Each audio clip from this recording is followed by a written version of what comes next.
মোদি যতটুকু আশা করেছিলেন বাংলাদেশ প্রসঙ্গে যেমনটি বলেছেন নাজমুল আশরাফ তার সেই প্রচেষ্টা ব্যর্থ হয়েছে, কিন্তু আমরা দেখছি অবৈধ অভিবাসী যারা ভারতে আছেন হাজার হাজার অবৈধ অভিবাসীদের কিন্তু আবার ফেরত পাঠিয়ে দিচ্ছেন ট্রাম্প প্রশাসন।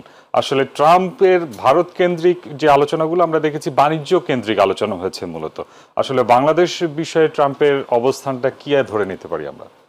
একদম নজমুল যেটা বলেছে অ্যাবসলিউটলি অ্যাকুরেট, আমি তার সাথে পুরো একমত। দেখেন, বাংলাদেশের প্রসঙ্গটা ভারতের চরম একটা ব্যর্থ স্ববিরোধী নীতি, এবং এটা একেবারেই উচিত হয়নি। ভারত একেবারে তার যে সস্তা পাবলিক ওপিনিয়ন সেটা পারসিউ করছে। ইনফ্যাক্ট কলকাতার একটা চ্যানেল আজকে খুব গর্ব করে তাদের আন্তর্জাতিক সম্পর্কের এক অধ্যাপক বলতেছে ভারতের এখন অনেক বিরাট দায়িত্ব, বাংলাদেশের দায়িত্ব, প্রেসিডেন্ট ট্রাম্প ভারতের উপর। আমি নিজের কানে শুনে অবাক হয়ে গেলাম, ইনি আন্তর্জাতিক সম্পর্কের অধ্যাপক। হ্যাঁ, বাংলাদেশ ভারতের দায়িত্ব, এখন আমাদেরকে খুবই সাবধানে খুবই চিন্তাশীল ভাবে চলতে হবে।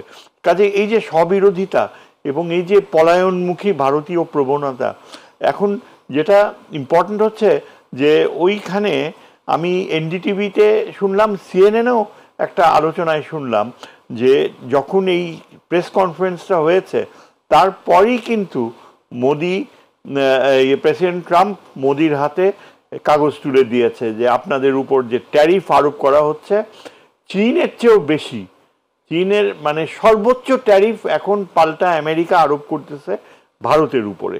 এবং এই ঘটনাটা, এই কাজটা ট্রাম্প করলো ঠিক এই নিউজ কনফারেন্সের পরে, যার ফলে মোদি আরও বেশি মনোক্ষুণ্ণ হয়েছে। তিনি যে ওই যে সাথে সাথে ইউক্রেনের উপরে ফোকাস করলেন ট্রাম্পের উত্তরের পরে, এটা কিন্তু একেবারেই মানে এক্সপোজ করে দিচ্ছে যে তিনি কোনো ঝুঁকিই নেন নাই মোদি সাহেব, যে বাংলাদেশের প্রসঙ্গ নিয়ে আর একটা কথাও বলা ঠিক হবে না। ট্রাম্প যে আরেকটা চপেটাঘাত দেবে না সেটা তো বোঝা যায় না। সুতরাং আমরা বলতে পারি যে প্রেসিডেন্ট ট্রাম্প আমাদের প্রফেসর ইউনূসের প্রতি যথেষ্ট শ্রদ্ধাশীল। আর আরেকটা বড় কথা হচ্ছে, ট্রাম্পকে চিন্তা করতে হচ্ছে যে কংগ্রেসে কিন্তু ফার রাইট, তাদের সমর্থনকে ট্রাম্প সবসময় গুরুত্ব দিয়েছে। ফার রাইটের মেম্বাররা কিন্তু এই ক্যাবার্ডের অ্যাপয়েন্টমেন্ট সমর্থন করেনি, তারা চায়নি।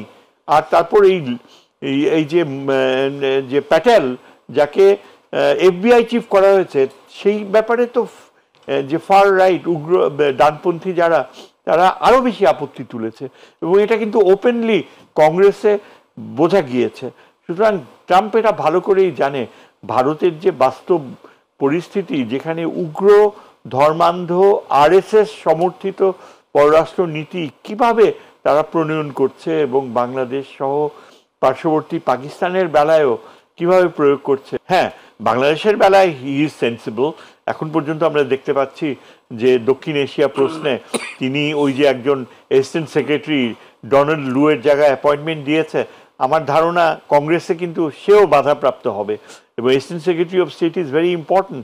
তবে ভারত যেভাবে লম্ফজম্প করছে যে অ্যাসিস্ট্যান্ট সেক্রেটারি অফ স্টেটের ফলে সেন্ট্রাল আর সাউথ এশিয়ান অ্যাফেয়ার্সে পলিসি ভারতের দিকে চলে আসবে, এটা হবে না, এটা ঘটবে না। এই কারণে যে ভারতের পররাষ্ট্র নীতি আমেরিকান কংগ্রেস, স্টেট ডিপার্টমেন্ট অনেকটা রিজেক্ট করছে, তাদের ডিসিশনগুলো থেকেই বোঝা যায়।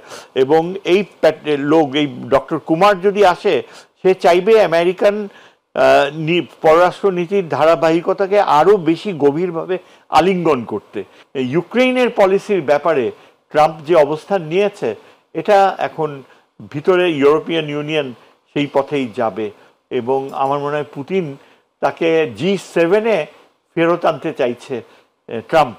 এটা আবার তার একটা বড় পজিটিভ অর্জন হয়ে দাঁড়ায়।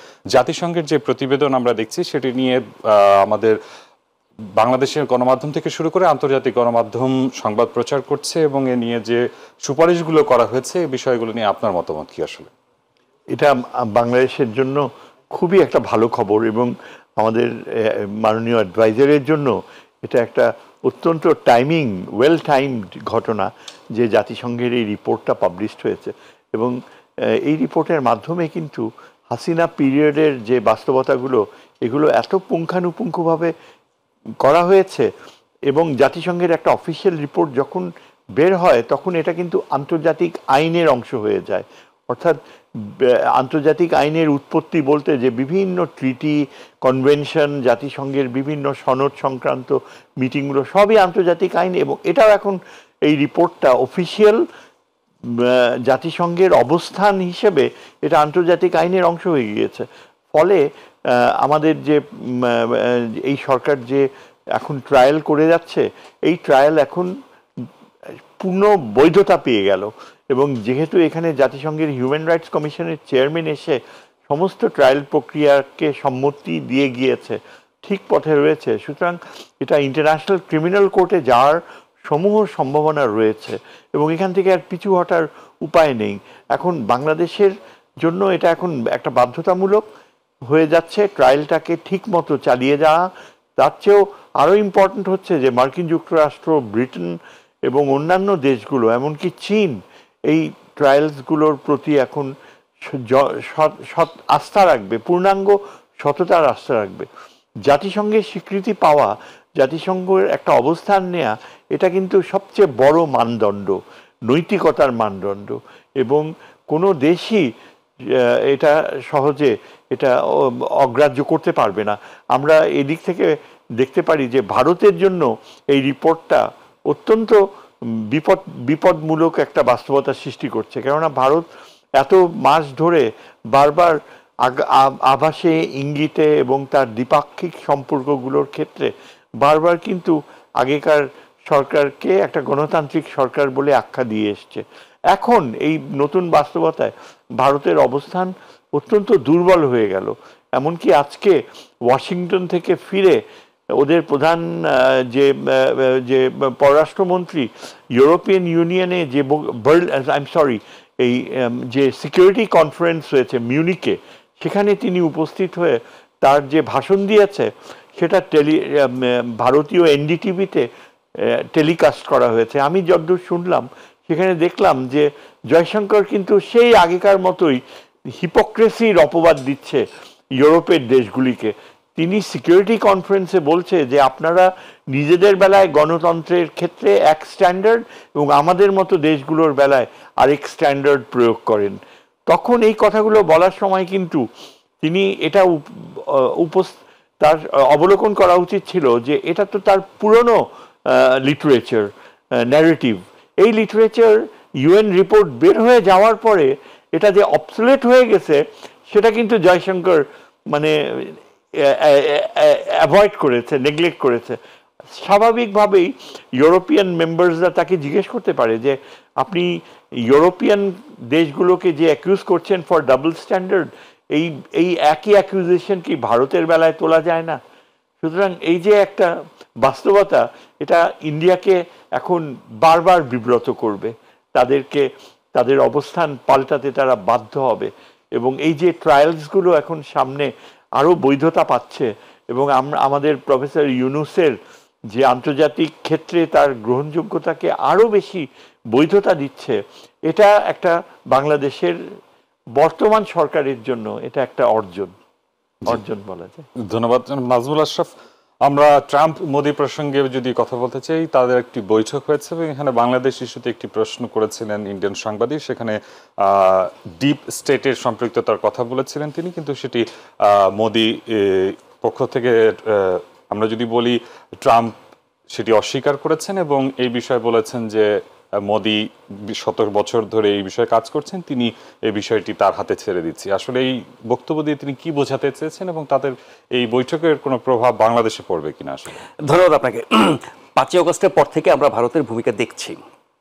বাংলাদেশ বিষয়ক তাদের যে ভূমিকা সরাসরি বাংলাদেশের সাথে এবং আন্তর্জাতিক অঙ্গনে তাদের সকল তৎপরতার লক্ষ্য একটাই, তাদের যে একটা পুতুল সরকার এদেশে ছিল তাদের কথা মতো উঠতে বসতো এবং তারা টানা 16 বছর নিজেদের সর্বোচ্চ স্বার্থ বাগিয়ে নিয়েছেন, অকাতরে সব কিছু আমাদের সরকার দিয়ে দিয়েছেন। সেই জায়গা থেকে যখন ভারত বঞ্চিত হলো এই গণ-অভ্যুত্থানে, রাজনৈতিক পট পরিবর্তন এবং স্বৈরাচারী বা ফ্যাসিবাদী সরকারের পতনের কারণে, তখন থেকে তাদের লক্ষ্য হচ্ছে আবার সেই লুটপাট করে বাংলাদেশকে খাওয়ার যে সুযোগটা, এটাকে পুনরুদ্ধার করা। সেই পুনরুদ্ধারের জন্য কি করতে হবে? যারা পতিত, যারা বিতাড়িত, যারা আপনার কি বলবো ঘৃণিত, সেই শক্তিকে আবার পুনঃপ্রতিষ্ঠিত করা, তার মাধ্যমে আবার তার সুযোগ সুবিধা আবার ফিরে পাওয়া, সেই চেষ্টার জন্য তারা বাংলাদেশ নিয়ে অনেক অপপ্রচার করেছে। ভারতের রাজনীতিবিদ থেকে শুরু করে গণমাধ্যম, তারা সবাই গত 6 মাস কি করেছে আমরা দেখেছি। সত্যের অপলাপ, একেবারে ডাহা মিথ্যা জিনিস, তিলকে তাল বানানো, বিকৃত, অদ্ভুত, উদ্ভট, অবিশ্বাস্য, জঘন্য সব প্রচার বাংলাদেশের বিরুদ্ধে করেছে। এতে খুব একটা সুবিধা করতে পারে নাই। আন্তর্জাতিক অঙ্গনেও সেগুলো ছড়ানোর চেষ্টা করেছে। তাতেও এখন পর্যন্ত বাংলাদেশের যে ভারতের আগ্রাসন বিরোধী ঐক্য, যেটির বিস্ফোরণ ঘটেছে এই জুলাই অগাস্ট অভ্যুত্থানে, সেই জায়গায় তারা এখনো ক্ষতি করতে পারেনি। নানান বিষয় নিয়ে আমাদের মধ্যে মতভেদ আছে, বিতর্ক আছে, নানান সমালোচনা আছে, এগুলো আমরা করব। এটা আমরা বাংলাদেশের নাগরিক, বাংলাদেশের রাজনীতিবিদ, বাংলাদেশের নাগরিক সমাজ এবং বিভিন্ন শ্রেণী পেশার মানুষ বাংলাদেশ নিয়ে কথা বলবে, বাংলাদেশে ভালো মন্দ নিয়ে বিতর্ক হবে, তর্ক হবে, ভালোটাকে ভালো বলবো, খারাপটাকে খারাপ বলবো, ঠিক আছে। কিন্তু ভারত যেভাবে আমাদেরকে চাপিয়ে দিত সেটা তো আমরা মানব না। সেই জায়গায় তারা সুবিধা করতে না পেরে অনেক কলা কৌশলের পর, যেটি গত কিছুদিন আমরা বিভিন্ন মাধ্যমে দেখেছি, বিশেষ করে ভারতের গণমাধ্যমে, যে মোদি আমেরিকায় যাচ্ছে, ট্রাম্পের সাথে তার সম্পর্ক ভালো, ট্রাম্পকে দিয়ে এবার বাংলাদেশকে শায়েস্তা করবে, এবং এই যে অভ্যুত্থান পরিবর্তন, এই শক্তিকে একেবারে ছুঁড়ে ফেলে দিয়ে তাদের যেই মানে অনুগত শক্তি, দাসত্ব করেছে যারা 16 বছর, তাদেরকে এনে আবার বসাবে। মোটা দাগে বললে এরকম একটা প্রত্যাশা জাগানোর চেষ্টা করেছে ভারতীয় গণমাধ্যমগুলো, এবং সামাজিক মাধ্যমে আমরা এরকম অনেক রকমের বার্তা দেখেছি। কিন্তু ট্রাম্পের সাথে গিয়ে যেটা ঘটলো, যার বিকৃত রূপ আমরা কিছু কিছু গণমাধ্যম এবং সামাজিক মাধ্যমে দেখলাম, এটা হচ্ছে যারা এই স্বপ্ন দেখে যে আমরা আবারও 5ই অগাস্টের পূর্বে ফিরে যাব, ভারতের অবস্থান, বাংলাদেশের অবস্থান, বাংলাদেশের স্বৈরাচার ফ্যাসিবাদী শক্তির অবস্থান, সেগুলো আবার ফিরে আসবে, এবং সেটি করে দেবেন মোদি সাহেব ডোনাল্ড ট্রাম্পের সহযোগিতা নিয়ে। তারা ভেবেছিল যে এরকম কিছু একটা হবে। সেখানে গিয়ে ভারতের গণমাধ্যমের ভূমিকা নিয়ে অনেক বলা যায়। এক কথা যদি বলি, আমি একজন গণমাধ্যম কর্মী হিসেবে বহু বছর ধরে, শুধু এখন না, ভারতের গণমাধ্যমের যে ভূমিকা দেখেছি, এইটা কোনো সাংবাদিকতা, মানসম্মত সাংবাদিকতার মধ্যে পড়ে না। মোটা দাগে সেটি আপনি রাজ্যভিত্তিক গণমাধ্যম বলেন, কেন্দ্রীয় গণমাধ্যম বলেন, টেলিভিশন বলেন, আর পত্রিকা বলেন, আর অনলাইন নিউজ পোর্টাল বলেন, সব ক্ষেত্রে তাদের যেটা কমন বৈশিষ্ট্য, তারা আসলে সাংবাদিকতা করে না। তারা আসলে উগ্র জাতীয়তাবাদী চেতনাকে ধারণ করে তারা কাজ করে। যেমন গত এই মোদির 3য় মেয়াদ পর্যন্ত তারা মোদির গদি রক্ষার জন্য কাজ করে। ভারতে যে উগ্র হিন্দুত্ববাদ এবং আরও যত অনিষ্টকর কাজ, সেগুলোর ব্যাপারে কিন্তু ভারতীয় গণমাধ্যম এতটা সোচ্চার না। বাংলাদেশে পিন পড়লে তারা চিৎকার চেঁচামেচি শুরু করে দেয়, কিছু একটা ঘটনাকে বিকৃত করে নানানভাবে প্রচার করা শুরু করে। তো আমি বলছি যে ভারতীয় গণমাধ্যমের ভূমিকাটা ওরকমই। আমি বলছি যে আপনি আন্তর্জাতিক মান কেন, আমি বলবো যে আঞ্চলিক মানের মধ্যেও পড়ে না। আমাদের সাংবাদিকতার অনেক দুর্বলতা আছে, অনেক সমস্যা আছে, তারপরও আপনি মোটা দাগে অন্তত কিছু সংবাদকর্মী, কিছু সংবাদ মাধ্যম পাবেন যারা একটা পেশাগত মান বজায় রাখার চেষ্টা করে। ভারতের ক্ষেত্রে এটা আমরা দেখি না। সেই রকম একজন সাংবাদিক মোদিকে, ট্রাম্পকে জিজ্ঞেস করেছে যে বাইডেন প্রশাসন আমেরিকার ডিপ স্টেট ব্যবহার করে বাংলাদেশে রেজিম চেঞ্জ করেছে, বাংলাদেশের সরকারের পতন ঘটিয়েছে, আমল পরিবর্তন ঘটেছে, রাজনৈতিক পট পরিবর্তন ঘটিয়েছে। এই ব্যাপারে ডোনাল্ড ট্রাম্পের অবস্থান, মন্তব্য বা প্রতিক্রিয়া তারা জানতে চেয়েছেন। তো এখন তিনি আমেরিকার প্রেসিডেন্ট, তার দেশে ডিপ স্টেট তো পজিটিভ কিছু না, নেগেটিভ, এটা কেউ স্বীকারও করে না। মানে যখন আমেরিকার যেই প্রশাসনই ডিপ স্টেট দিয়ে সারা বিশ্বে রেজিম চেঞ্জ করেছে, এটা সবাই জানেন, স্যাররা বহু বছর ধরে আন্তর্জাতিক সম্পর্ক নিয়ে পড়েছেন, পড়িয়েছেন। সো ডিপ স্টেটের অস্তিত্ব আছে, তারা দেশে দেশে রেজিম চেঞ্জ করে, অনেক রকমের খেলা খেলে, এটা সবাই জানে। কিন্তু বাংলাদেশে বাইডেন প্রশাসন ডিপ স্টেট ব্যবহার করে রেজিম চেঞ্জ করেছেন, এটা একজন ইনকামবেন্ট প্রেসিডেন্টকে স্বীকার করতে পারে? এটুকু কাণ্ডজ্ঞান তো থাকা উচিত সাংবাদিকের। ডোনাল্ড ট্রাম্প সরাসরি না করে দিয়েছেন, অস্বীকার করেছেন, বলেছেন এটা হয় নাই। এরপরে যখন ডিপ স্টেটের প্রসঙ্গ আসলো, ডোনাল্ড ট্রাম্প কিছু কিছু মজা করেছেন। এইগুলো যারা ভাষা বোঝে না, শুধু মুখের ভাষা না, তার বডি ল্যাঙ্গুয়েজও বোঝার ব্যাপার, তার এক্সপ্রেশনও বোঝার দরকার। ডিপ্লোমেসিতে স্যার ভালো বলবেন, ডিপ্লোমেসিতে each and every word is important, even between the সেন্টেন্সও ইম্পর্টেন্ট। কি টোল্ড এবং কি আনটোল্ড সেগুলো ইম্পর্টেন্ট। অনেক ক্ষেত্রে কিছু না বললেও সেখানে অনেক বার্তা থাকে। এগুলো সূক্ষ্মভাবে দেখার, বোঝার, বিশ্লেষণ করার ব্যাপার। আমরা যেটা শুনেছি, আমি নিজে একাধিকবার এই পুরো ভিডিওটা দেখেছি ট্রাম্প এবং মোদির আপনার সংবাদ সম্মেলনের, সব প্রশ্নের উত্তর সবকিছু। তো সেখানে তিনি এটা অস্বীকার করলেন এবং এক ধরনের শ্লেষাত্মক যদি বলি, বলল যে এই মোদি সাহেব এবং ইন্ডিয়ারা এগুলো নিয়ে বহু বছর ধরে কাজ করছে, তারা এগুলো ভালো জানে, এই বলে তিনি এই প্রশ্নের বিষয়টা মোদির উপর ছেড়ে দিয়েছেন। এখন তার যদি শব্দগুলো দেখেন, I live it Bangladesh to Modi, এটা যারা ভার্বাটিম অর্থ করেছে, আগে পরের আলোচনাগুলো না বুঝেছে, ট্রাম্পের ইঙ্গিতগুলো, ভাষাগুলো, এক্সপ্রেশনগুলো, বডি ল্যাঙ্গুয়েজগুলো না বুঝেছে, তারা গুগল ট্রান্সলেট করবে, একেবারে ভার্বাটিম অর্থ করে বলবে ও বাংলাদেশকে মোদির হাতে ছেড়ে দিয়েছে। এইটা যে কত বড় স্টুপিডিটি, আন্ডারস্ট্যান্ডিং এর ঘাটতি, নাকি আমি আসলে ওটা চাই, আমার বিশ্বাস পছন্দ হচ্ছে ওটা, তাই আমি ওটা বলছি, এইভাবে কিছু লোক বিকৃত করার চেষ্টা করেছে। সোজা কথা, ভারতের প্রধানমন্ত্রী, ভারতের গণমাধ্যম যেই প্রত্যাশা নিয়ে ট্রাম্পের দরবারে গিয়েছিল, সেই প্রত্যাশা গুড়েবালি হয়েছে। এবং ডোনাল্ড ট্রাম্প একদম প্রেসিডেন্ট সুলভ কাজ করেছেন এবং ডিপ স্টেট আমাদের এই পরিবর্তনে কি ভূমিকা রেখেছে সেটা প্রমাণ করা ছাড়া আপনি বলতে পারবেন না। কিন্তু আমেরিকার ডিপ স্টেটের যে অ্যাক্টিভিটি, এটা নানানভাবে নানান প্রক্রিয়া হয়ে থাকে, আমাদের এখানে কীভাবে হয়েছে আমরা জানি না। সুতরাং শেষ কথা যদি বলি যে এই সবশেষ চেষ্টাটি, মানে বাংলাদেশ বিরোধী যত তৎপরতা গত 6 মাস ভারতের গণমাধ্যম এবং রাজনীতিবিদরা চালিয়েছেন, তাদের সরকার সহ, তার সবশেষ অপচেষ্টাটি ব্যর্থ হয়েছে, এটুকু বলা যায়। জি, ধন্যবাদ অধ্যাপক এম শাহাদুজ্জামান। আমরা যদি এই আলোচনা প্রসঙ্গে আবার যদি বলি, আসলে